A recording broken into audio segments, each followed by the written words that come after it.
안녕하십니까, 남강호입니다. 오늘은 인보 퍼틸리티 이야기를 해보겠습니다.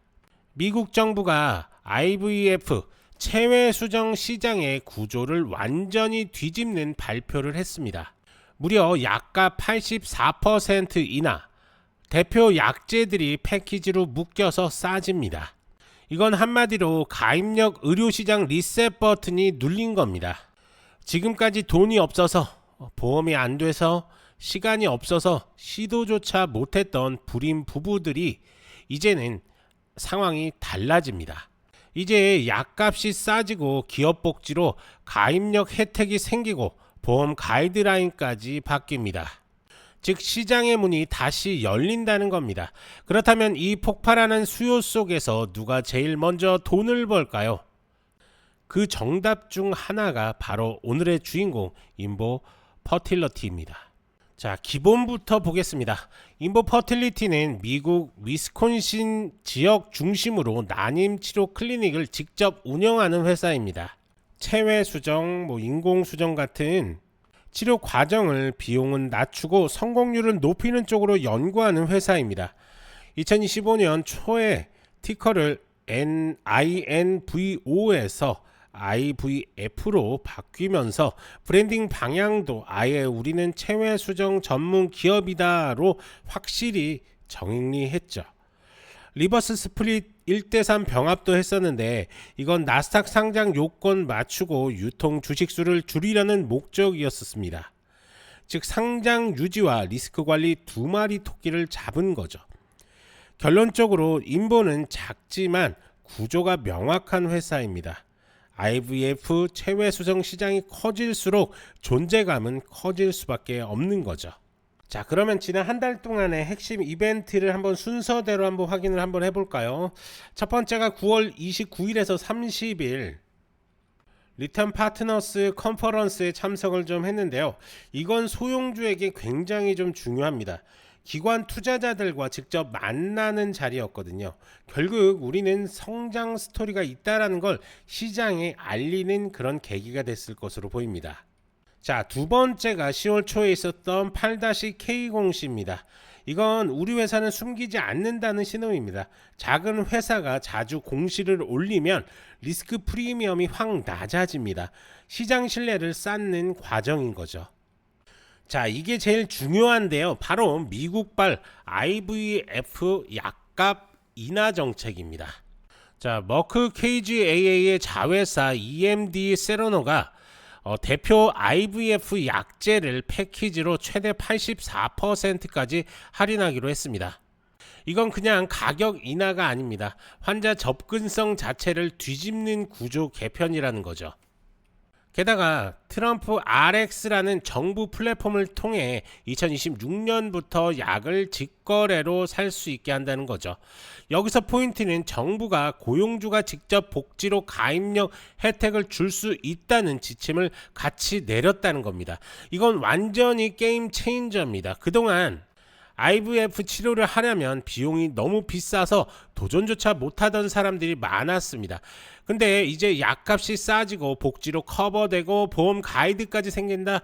그럼 시장이 확 커지는 겁니다.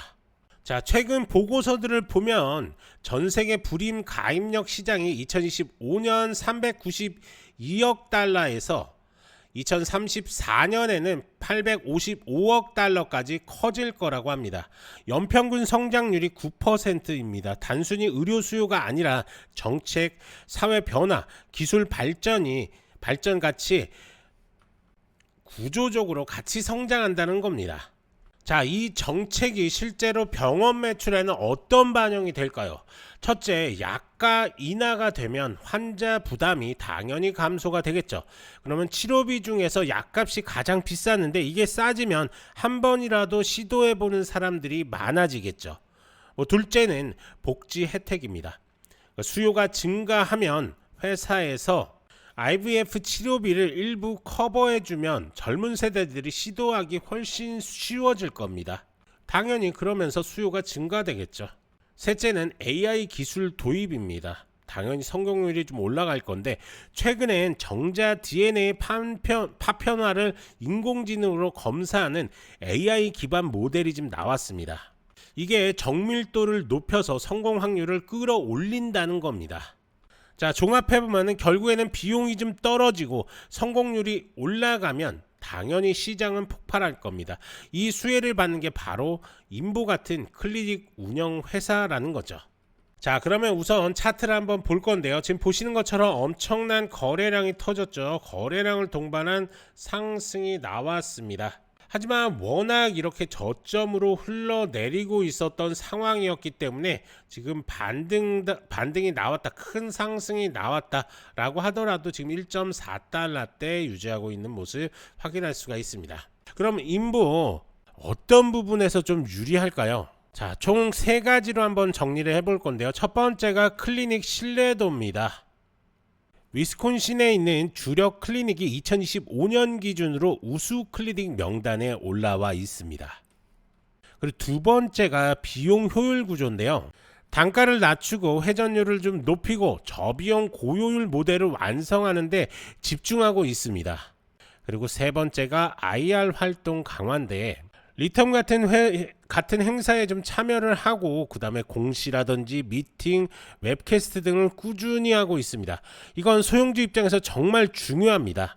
우린 살아있다는 걸 시장에 보여주는 거니까 이런 활동들이 멈췄을 때 회사는 끝난 건가 라는 의심을 할 수밖에 없습니다. 하지만 이런 활동들을 계속적으로 한다면 이 회사 살아있고 정말로 잘 움직이고 있구나 라고 투자자들 입장에선 생각할 수밖에 없습니다.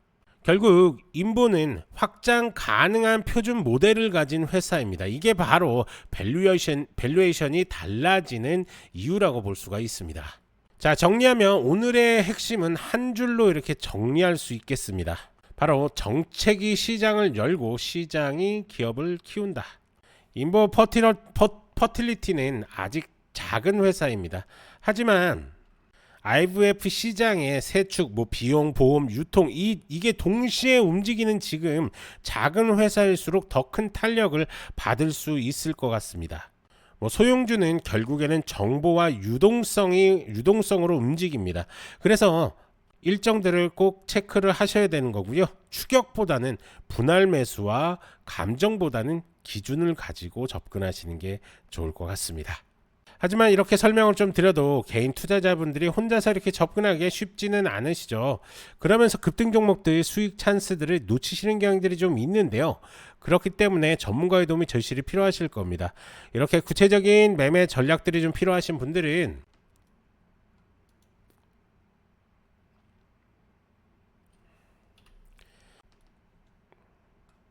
이제 중요한 건 여러분들의 선택입니다. 뉴스, 차트, 모멘텀이 동시에 들어올 때 이걸 잡는 게 실력입니다. 좋아요, 구독 부탁드리고 문의 남겨주시면 도움 드릴 수 있는 것들 최대한으로 도움 드리겠습니다. 저는 남강호였고요. 다음 영상에서도 빠르고 정확한 정보로 다시 찾아오겠습니다. 감사합니다.